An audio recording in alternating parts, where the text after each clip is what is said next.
Hey, what's up? Welcome back. New video, part haul, part contest. First part is going to be a contest entry, um, and I want to thank SpideyFan in advance for saying that we can just throw his contest into our whatever video we're already doing. I mean, that saves me a ton of time, and I appreciate that. So, great channel. He's taking a little break right now, but definitely you should check out his channel. And yeah, man, if I win, dude, you don't have to give me nothing. I mean, I'm just trying to show some support here, so it's all good. So anyway, the premise is to show some books that maybe you are a little disappointed in, or you bought them, you didn't notice something was wrong with it or whatever. So yeah, I'm going to show you this Tales of the Zombie Annual 1 here. I thought it was a very fine range copy when I bought it, but it actually has a nice chunk of the spine missing down there. So that'll be my first one. Cover's awesome on that, by the way. And here's Silver Surfer, number 3. I thought this was in better shape when I bought it. It actually has a page that's detached. I mean, the page is still there, it's just detached, so that'll be number 2.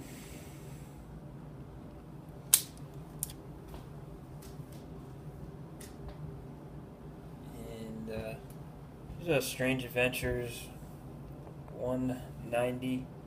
This one's got kind of two things that make me put it on this list here. One, I really don't.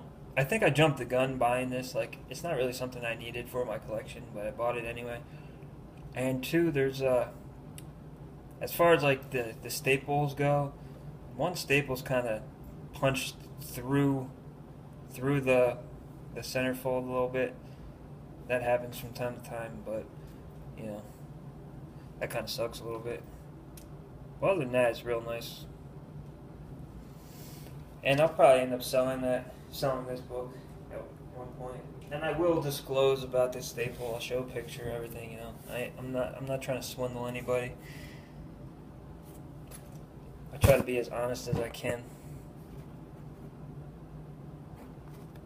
I'm never trying to tell somebody something that's BS or nothing. You know what I mean?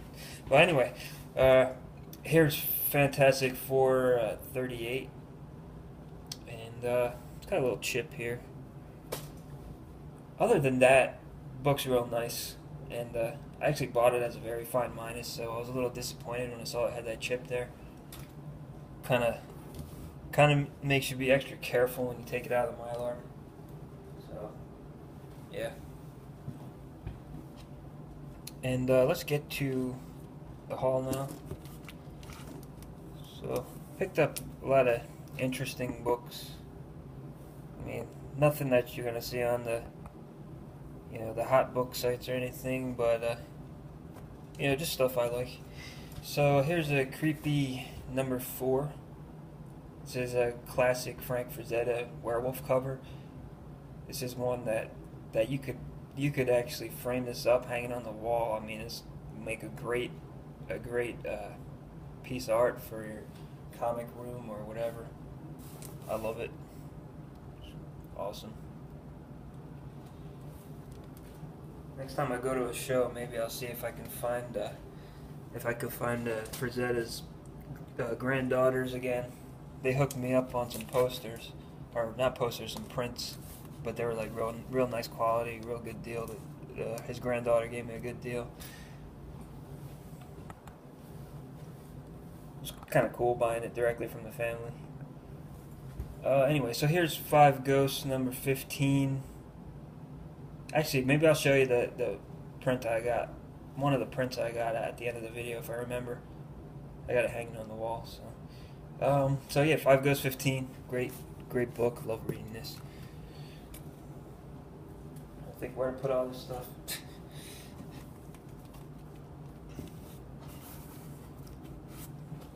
Little Nemo number 4. Another great book.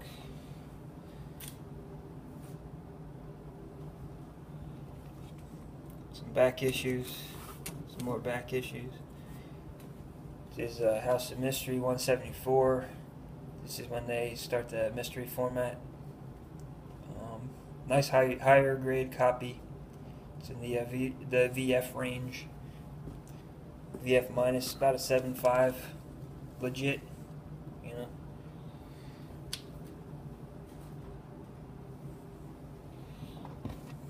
I try not to overgrade. Sometimes I'm borderline on a grade and I'll go with the lower grade. Usually. Here's a Strange Worlds number 1.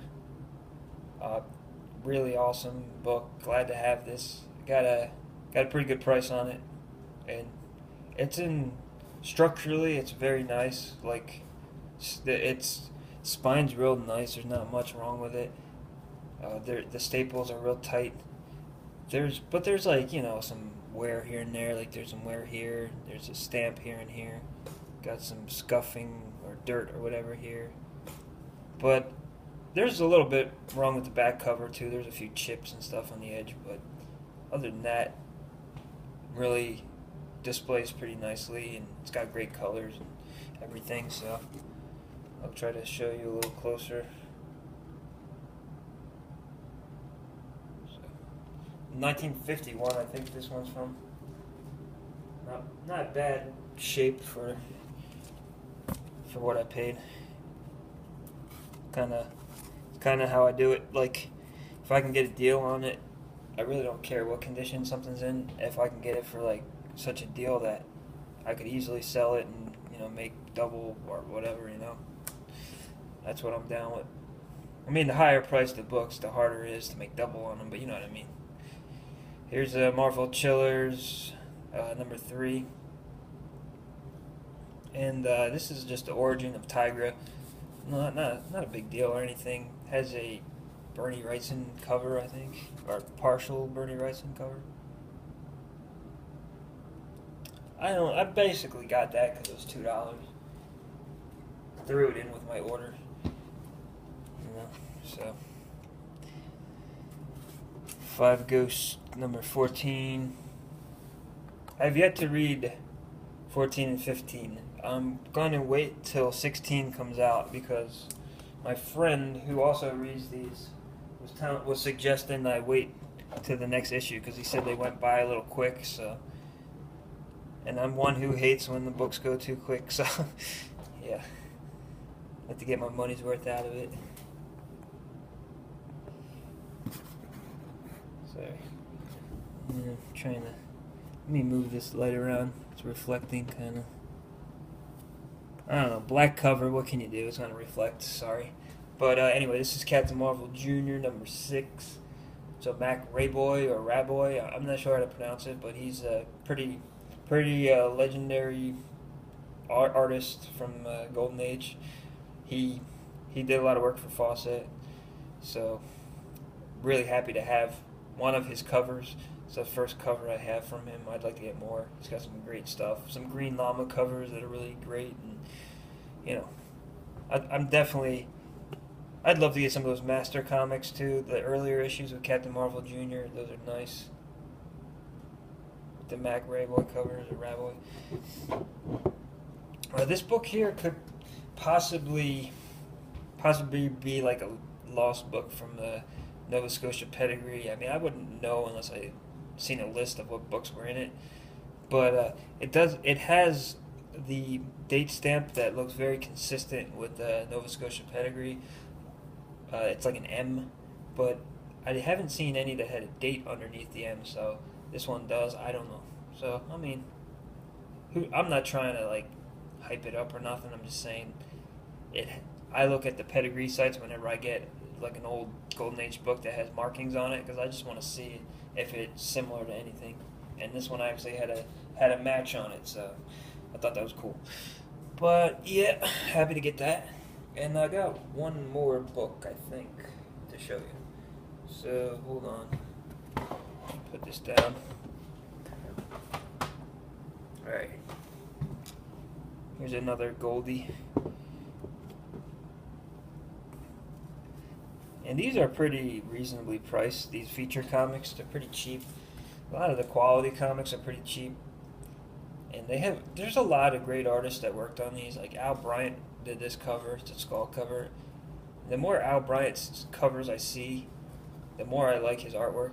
He did some great artwork. I'm not sure why people don't really talk about him, or he's not really discussed heavily, but maybe, I guess because maybe he only really did work for like quality comics. Like a lot of the other artists worked for all different companies. I don't know. But hey, he's a good artist. So it's a cool skull cover. Dollman. I think he's owned by DC now. Dollman. Let me show you the back. There's a back cover. And you know what? Just because I'm feeling in a good mood, I'm going to give you guys a little treat. And I wasn't really going to show this, but I think I'm going to do it now. So let's see if I can find this book here. Oh man, I don't even know where it's at. Well, I'll show you something else then. Let me find something I never showed. Yeah, you could see my other. I have it in the other box. I don't feel like digging through it. Maybe I'll show it in another video. But I was gonna show you a pretty big key.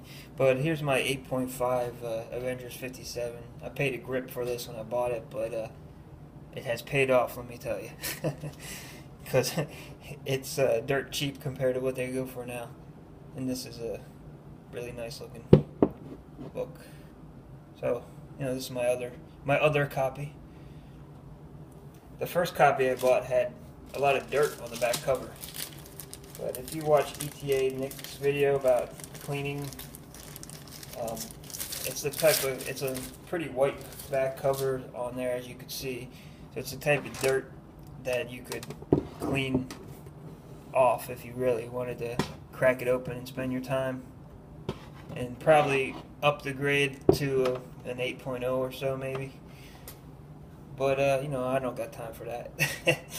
So, yeah, thanks for watching, and take it easy. Later.